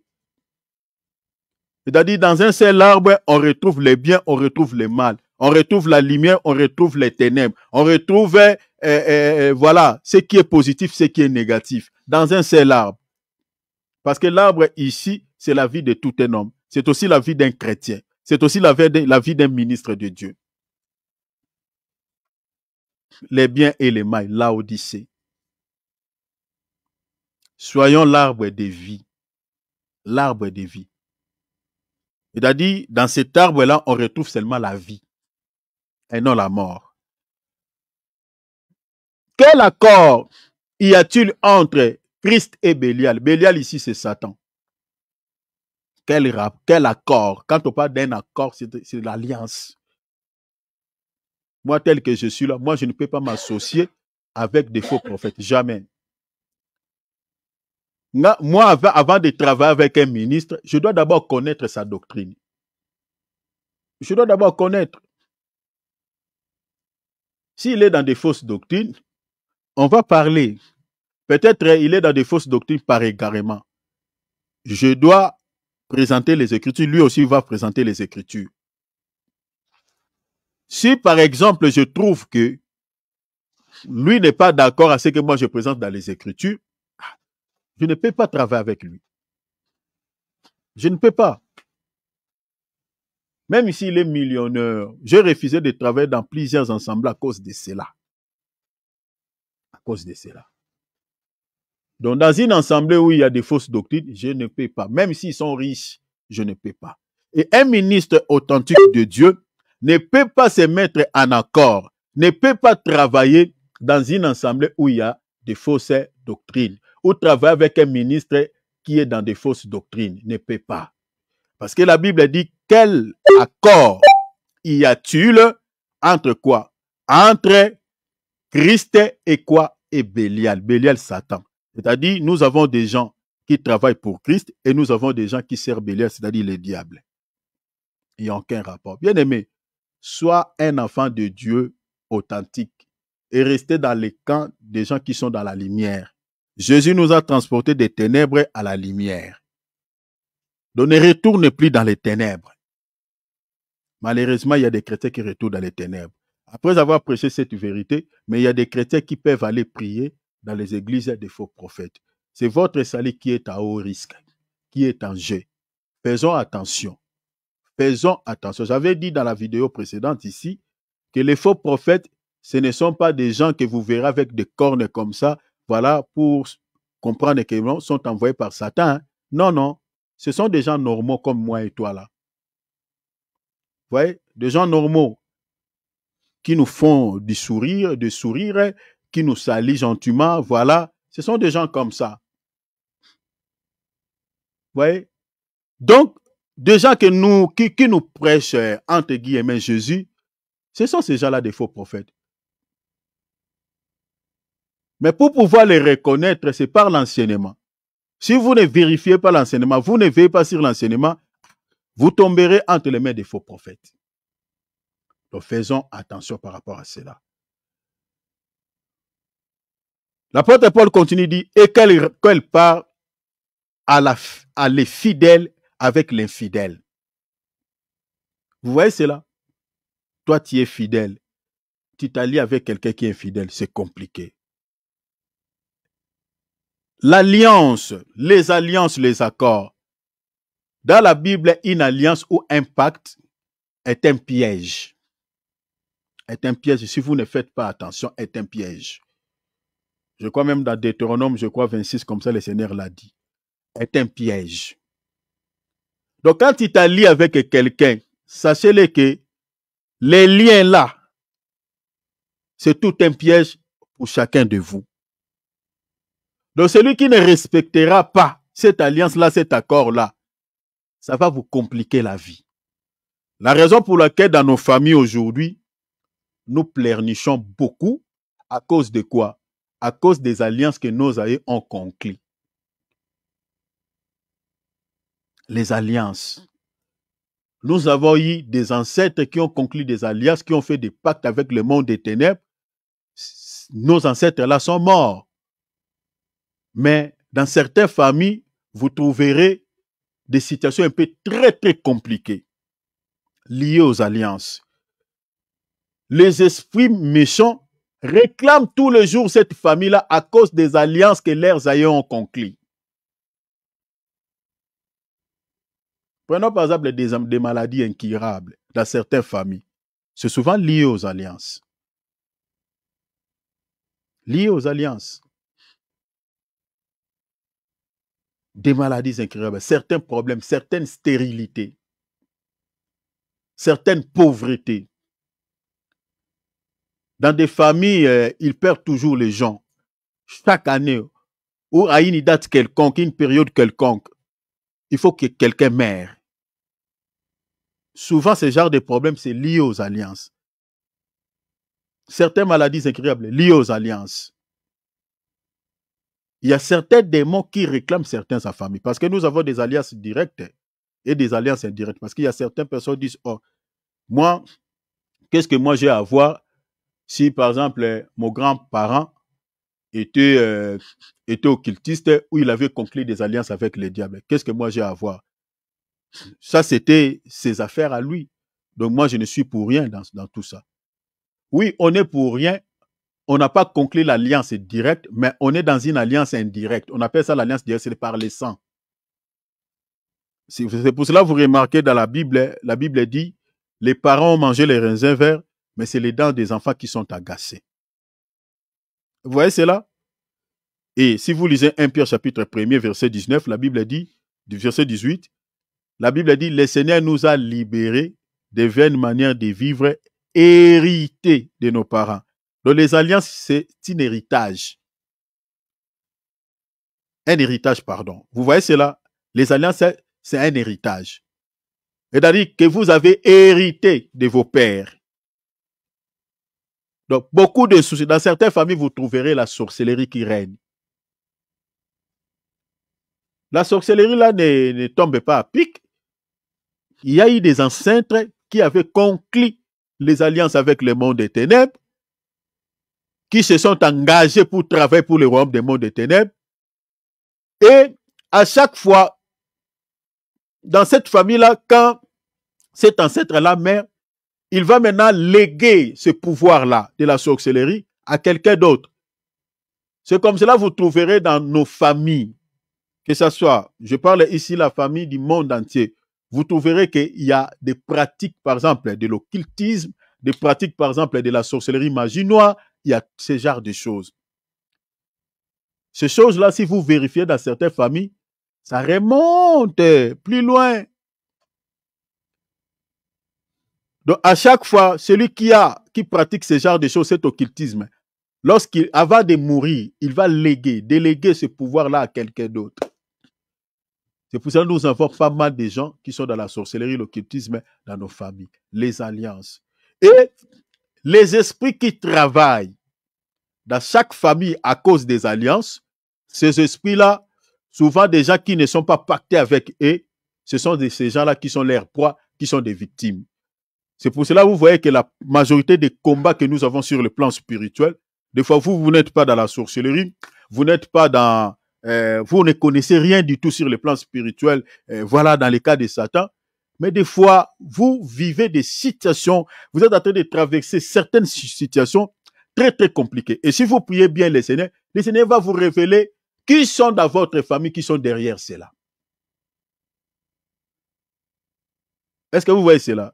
C'est pour ça que dans la Bible, vous trouverez, il y a des problèmes. Prenons par exemple les cas de notre bien-aimé Abraham, hein, avec Sarah, Sarah qui avait les problèmes de stérilité, vous trouverez les mêmes liens qui étaient descendus aussi à Isaac. Isaac aussi a connu les mêmes problèmes. Des réclamations sataniques, souvent, c'est lié à l'alliance. Tout ça. Alors, nous ne sommes pas là pour parler de ces choses-là, mais les alliances, c'est un piège. Alors, les ministres de Dieu qui s'allient avec, qui fait des alliances, qui s'allient avec les faux prophètes, deviendra aussi un faux prophète. Voilà pourquoi dans Exode chapitre 34, verset 12 à 16, le Seigneur met à garde ses enfants. Regarde ce que le Seigneur dit. Garde-toi de faire alliance avec les habitants du pays, c'est-à-dire les étrangers, où tu dois entrer, de peur qu'il ne soit un piège pour toi. Vous voyez, de l'alliance est un piège. Le Seigneur dit, tu ne prendras point leurs filles pour tes fils, de peur que leurs filles se prostituant à leur Dieu comme Salomon. Salomon savait cela. Le Salomon, c'est l'image de tout ministre authentique. Il avait la connaissance que oui, c'est interdit de se marier avec les filles étrangères, avec les femmes étrangères. Il connaissait cela, il connaissait ce que nous sommes en train de lire ici. Mais de manière délibérée, il s'est associé avec les femmes étrangères et ce que le Seigneur avait dit ici, c'est accompli dans la vie de Salomon. Salomon s'est laissé entraîner à l'idolâtrie à cause de ces femmes-là. Donc c'est pour dire que tout ministre authentique qui s'associe avec le faux ministre tombera dans l'égarement. Tombera, il finira par tomber. Voilà pourquoi chaque serviteur de Dieu doit veiller, comme l'apôtre Paul dit à Timothée, veille sur toi-même, veille sur ton enseignement, car ça sauvera toi-même et ceux qui t'écoutent. Donc tout ministre authentique doit veiller sur sa propre vie et sur l'enseignement qu'il donne, parce que sa vie éternelle en dépend. Même ceux qui l'écoutent, leur vie aussi sera sauvée par cet enseignement-là. Parce que si tu t'allies avec des faux prophètes, parce que vous voulez inviter, comme moi j'invite Placide là, parce que je connais quand même comment cet homme de Dieu prêche. Voilà pourquoi je l'ai invité. Mais on ne peut pas inviter tout le monde. Parce que si tu t'associes avec un faux, attention, tu peux devenir faux, comme j'avais dit ici. Donc, moi, avant, j'étais associé avec certains ministres qui n'étaient pas dans la saine doctrine. Prenons par exemple le ministre qui m'avait donné des syllabistes de la Kabbale. Moi, je croyais qu'il était un vrai. Heureusement que le Seigneur m'a aidé, que je ne puisse pas avancer dans ces choses. Mais si j'étais avancé, j'allais se perdre. Il y a plein de faux ministres. Le Seigneur dit, faites attention, garde-toi de traiter alliance avec les habitants du pays, avec ces gens-là. Donc voilà ce qu'on avait partagé au sujet des alliances. Même toi tel que tu es là, faites attention. Même dans la vie pragmatique, attention.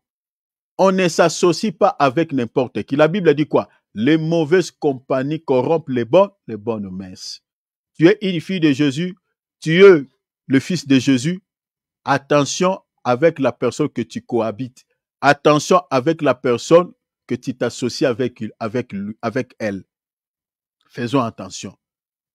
Parce que les liens que tu es en train de tisser avec cette personne, si elle est une mauvaise personne, sachez-le qu'il va te conduire ta vie dans la perte, conduire ta vie dans l'égarement. Il y a bien des enfants de Dieu qui ont quitté le Seigneur. Certains sont devenus des païens, certains sont devenus des religieux, certains sont devenus qui commencent à prier dans des fausses religions, qui sont devenus des musulmans, certains catholiques. À cause de quoi? À cause des liens. Tu étais lié avec une mauvaise personne et du coup, cette personne-là t'a égaré. Attention avec les liens que nous tissons avec certaines personnes. Ça peut être un piège pour votre vie. Alors, dans 10 minutes, je vais m'arrêter. Notez dans vos calepins l'hypocrisie. Ça, c'est la dernière raison. Je crois que je mettais un point virgule demain. Je vais vous donner ainsi seulement un sommaire, un aperçu. L'hypocrisie. Septième raison qui fait qu'un serviteur de Dieu authentique s'égare du droit chemin. Retenez que lorsque l'hypocrisie, en fait, c'est lorsqu'on sait ce qui est juste. Je explique l'hypocrisie. Lorsqu'on sait ce qui est juste et qu'on fait semblant de ne pas le savoir, c'est ça ce qu'on appelle de l'hypocrisie. C'est ça l'hypocrisie. Donc, on sait ce qui est juste, on sait faire les biens, mais on fait semblant de ne pas connaître cette vérité. On fait semblant de ne pas le savoir. C'est ça ce qui est considéré dans la Bible comme l'hypocrisie. Je donne la définition de la Bible et non de l'encyclopédie. Regarde par exemple dans Jacques chapitre 4, verset 17. La Bible dit, celui donc qui sait faire ce qui est bien ou ce qui est juste et qui ne le fait pas commet un péché. Celui donc qui sait faire ce qui est bien ou juste et qui ne le fait pas, la Bible dit, commet un péché. Est-ce que vous voyez cela? Donc, si tu sais faire les biens, mais tu ignores de faire les biens pour des raisons X ou Y, c'est ça ce qu'on appelle l'hypocrisie. Et l'hypocrisie dans la Bible, c'est un péché. Avant, je crois que je vais développer ce sujet. Demain, je vais développer un tout petit peu, mais regardons un exemple tiré dans la Bible. Je suis dans Romains 12, 9. Que l'amour soit sans hypocrisie. Oh mon Dieu. Et le mal en horaire. Attachez-vous fortement au bien, retenez. Au bien. Donc les biens ici, c'est quoi? C'est lorsqu'on a un amour sans hypocrisie. Un amour sincère. Malheureusement, aujourd'hui, nous avons des chrétiens hypocrites. Malheureusement. Je dis malheureusement. Nous avons des chrétiens hypocrites. Beaucoup, beaucoup. Je ne parle pas des païens, mais je parle des chrétiens. Cher enfant de Dieu, laisse-moi nous exhorter un tout petit peu ici. Ne sois pas un chrétien hypocrite. Tu sais, quand tu es en face de quelqu'un, si tu ne veux pas quelque chose, dis à la personne la vérité. Ici, je ne dis pas de blesser, mais tu peux utiliser même la voix de la sagesse, mais pour pouvoir dire la vérité. Regardez comme le prophète Nathan, qui était venu pour pouvoir dire la vérité au roi David, pour le mal qu'il avait fait. Parce que le roi David était sorti avec la femme de ce soldat, et puis il a tué cet homme-là, le mari de cette femme-là, pour pouvoir récupérer la femme. Alors ce que le roi David avait fait avait déplu au Seigneur. Mais là, le prophète Nathan, sachant que David est un roi, il ne pouvait pas venir vaille que lui dire que David, tu as commis quelque chose qui n'honore pas Dieu. Mais il avait aussi emprunté la voie de la sagesse, mais tout en disant à David ce qui était juste et ce qui était vrai. Mais bien aimé, si nous s'aimons réellement, je dis si nous s'aimons réellement, on doit se dire la vérité. On doit se dire la vérité. Mais malheureusement, aujourd'hui, dans les milieux chrétiens, vous trouverez l'hypocrisie, cher enfant de Dieu, comme pas possible. C'est ça ce qui approuve même que nos assemblées est infestées par beaucoup de désivrés. Et le rôle de tout ministre de Dieu, c'est de pouvoir guérir l'épouse du Seigneur par rapport à sa maladie. Malheureusement, le ministre que nous avons aujourd'hui, c'est souvent les ministres qui aiment le nombre, qui aiment le chiffre, qui aiment voir, voilà, l'église est remplie, on a des cultes, mais qui laissent les enfants de Dieu dans leurs péchés. Comme j'avais vu dans une assemblée, mes bien-aimés, ici en Europe, mes bien-aimés, si vous regardez la manière dont les gens s'habillent, ça va vous stomaquer, ça va vous scandaliser. Ça va vous scandaliser. Les gens s'habillent comme des prostituées. J'ai vu même des chantres, les gens qui chantent du haut de la chair. Mais bien aimé, en été ici, porter des culottes. Mais bien aimé, vous savez, si moi, en tant qu'humain, ça me choque comme ça, maintenant Dieu. Maintenant, l'homme de Dieu, le berger de cette église-là, il sait que dans les Écritures, les femmes, la Bible dit que la femme doit porter, elle doit s'habiller de manière quoi? Décente, avec pudeur, avec modestie. Il connaît cette écriture.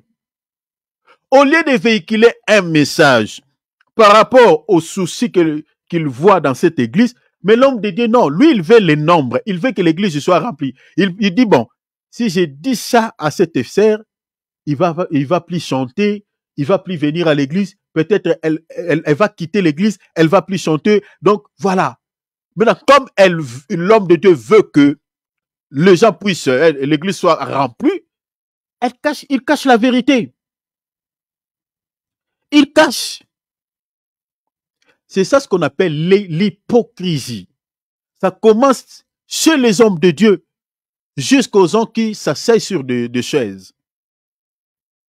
Mais bien aimé, si il y a l'amour, si l'amour règne, c'est pour cela que vous allez voir, hein, le Seigneur, il a dit quoi? Regardez ce que le Seigneur dit dans sa parole. Dans Jean chapitre 15, verset 12,14, il dit, c'est ici mon commandement. Aimez-vous les uns les autres, comme je vous ai aimé. Il dit dans le verset 14, vous êtes mes amis si vous faites ce que je vous commande, commandement. Donc pour pouvoir être ami du Seigneur, il faut respecter ce commandement. Vous savez, il y a certaines personnes qui ne sont pas amis de Jésus à cause de quoi? À cause de parce que les gens ne respectent pas ce commandement. Et vous savez, le jour de l'enlèvement, le Seigneur ne sauvera que ses amis. Est-ce que vous voyez cela? Le Seigneur ne sauvera que ses amis. Ceux qui ne sont pas amis du Seigneur ne seront jamais sauvés. Rappelez-vous, non, dans la vie de Sodome et Gomorrhe, si Lot était sauvé, parce qu'Abraham était ami de Dieu. C'est ça ce que Jacques dit.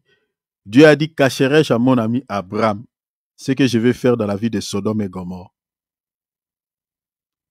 Donc Lot est sauvé par l'intimité que Dieu avait avec Abraham. C'est ça ce que Jésus dit ici. C'est ici mon commandement. Aimez-vous les uns les autres comme je vous ai aimé. 14. Vous êtes mes amis si il y a une condition. Si vous faites ce que je vous commande, tout celui qui respecte ces commandements, il sera appelé ami de Jésus. Jésus l'appellera ami, mon ami. Mais ces commandements dans nos assemblées, c'est à chercher. C'est à chercher. C'est l'hypocrisie qui règne. On fait semblant d'aimer.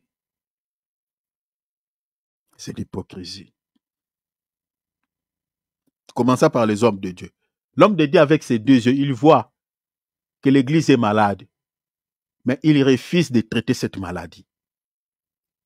Il y a les commérages dans l'église. Il y a les rapporteurs dans l'église. Il y a beaucoup de choses dans l'église. Beaucoup de mauvaises choses. Les gens s'habillent très mal. Beaucoup de soucis dans l'église. Au lieu de donner un enseignement pour guérir cette maladie. Mais non. L'homme de Dieu, il regarde. Il montre l'étendue aux enfants de Dieu. Ma fille, ça va? Mon fils, voilà. Et là aussi, sa fille, lui aussi va répondre, oui, ça va, daddy. Voilà. Même si elle ne connaissent pas l'anglais. Daddy. C'est ça ce qu'on entend souvent. Les amis seront sauvés. Lot a été sauvé du feu à cause de l'amitié d'Abraham et Dieu. Aimez-vous les uns les autres. Aimez-vous les uns les autres. L'amour soit sans hypocrisie. Il faut des fois savoir se dire la vérité. Vous voyez? Tu ne vas pas peut-être utiliser des paroles tout sèches, mais tu peux utiliser la sagesse de Nathan. Si tu vois vraiment que ton frère ou ta sœur qui s'égare, dis-lui la vérité. Bien qu'il y a des gens peut-être qui ne supportent pas la vérité, mais cher enfant de Dieu, sois un enfant authentique. Même ici, l'union, c'est vérité, mais si elle est enfant de Dieu, hein, cette sœur ou cet homme, il est enfant de Dieu. Là où il va s'asseoir quand il sera seul, il va se rappeler, il dira que non, en tout cas, il m'a dit la vérité. Même si ça lui a choqué, ça lui a fait mal. Parce que la vérité, ça ne change pas. Nous sommes les enfants de la lumière, les enfants de la vérité. La vérité, c'est tout un homme. C'est Jésus. Jean 14, il dit, je suis la vérité. Si du moins tu es la sémence de Christ, tu dois apprendre à dire la vérité. Il y a des chrétiens qui mentent même pour des choses de néant. Vous savez que la vérité aussi, c'est une arme défensive. Hein? Un chrétien qui ne demeure pas dans la vérité, c'est un chrétien qui n'est pas protégé. La vérité est une arme de protection. Je suis dans Éphésiens chapitre 6. La Bible dit, n'aimons pas seulement en parole, avec la langue, mais avec vérité et avec action. C'est ça ce que l'apôtre Jean dit. N'aimons pas seulement en parole, avec la langue, mais en action et vérité. Un amour qui n'est pas dans la vérité, c'est de l'hypocrisie. Alors, mon minute est épuisée. Je vais m'arrêter ici. Donc, nous allons continuer demain. On va partager sur ces derniers points. Je crois que les autres facteurs, c'est le prophète Placide qui parlera d'autres. Et moi, je reviendrai peut-être pour parler des points que lui va laisser. Sinon, le Seigneur de gloire nous bénisse. Donc, je fais une récapitulation par rapport à ce qu'on avait partagé. Et puis, j'ai ajouté quelques éléments. Donc, j'ai expliqué sommairement l'hypocrisie qui peut faire qu'un serviteur de Dieu s'écarte aussi du droit chemin. Mais j'expliquerai cela en profondeur demain. Je vais expliquer cette hypocrisie-là qui fait qu'un serviteur de Dieu s'écarte du droit chemin. Rappelez-vous déjà, dans Matthieu chapitre 23, le Seigneur est en train de dire aux pharisiens et aux scribes, aux docteurs de la loi, il dit malheur à vous, pharisiens et scribes hypocrites. Vous voyez cela? Donc on va toucher. Ce sont des gens qui sont censés de prêcher la vérité, mais le Seigneur est tenté de leur taxer que vous êtes hypocrites. Pourquoi? Il dit parce que vous payez la dîme de la menthe, de la nette et du cumin, mais vous laissez ce qui est plus important dans la Torah, la justice, la fidélité, vous voyez, et puis la miséricorde. Vous voyez un hypocrite, c'est-à-dire c'est quelqu'un qui néglige les choses plus importantes dans la parole, mais il est assis sur des fables. C'est ça ce qu'on voit aujourd'hui. Donc vous comprenez qu'un ministre hypocrite, selon la Bible, c'est un ministre qui sait ce qui est juste, mais qui fait semblant de ne pas le connaître, de connaître cette vérité. C'est ça de l'hypocrisie selon la parole. Donc ils prêchent des choses qui ne peuvent pas sauver des vies. Vous voyez, 4 clés du succès, 5 clés du bonheur, comment être heureux dans un mariage, voilà tout ça. Mais dans sa tête, il sait, je parle des ministres authentiques, il sait. Parce qu'il veut maintenir le peuple. Il veut peut-être que le peuple, bon, voilà, l'église puisse, les gens puissent dire des amens. Voilà, il y a des ministres qui aiment ça. Et bon, si je presse par exemple sur la repentance, les gens seront comme dans un deuil. L'église sera froide. Il y a des ministres qui ont des pensées comme ça. Il ne fait pas la volonté de Dieu. Il cache la vérité. Donc, je crois que demain, on parlera un peu plus en profondeur.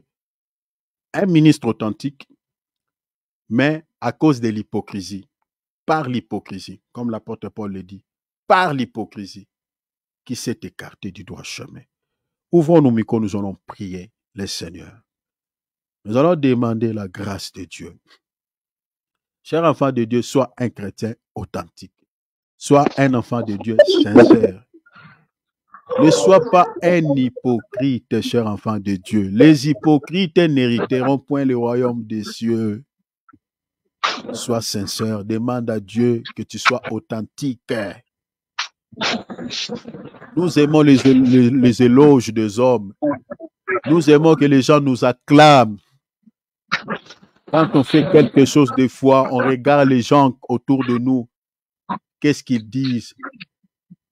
Nous aimons ça. Bien-aimé, faisons attention, ce n'est pas mauvais, mais est-ce que Dieu peut aussi t'acclamer quand tu fais quelque chose? Faisons tout pour pouvoir honorer Dieu et non pour pouvoir honorer les hommes. Faisons tout pour pouvoir honorer les seigneurs et non les hommes.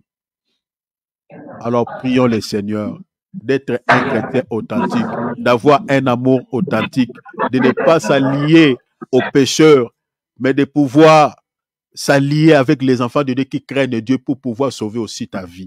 Prions au nom de Jésus, demandons la grâce de Dieu. Prions à Père, déverse sur nous ta grâce. Seigneur, nous voulons être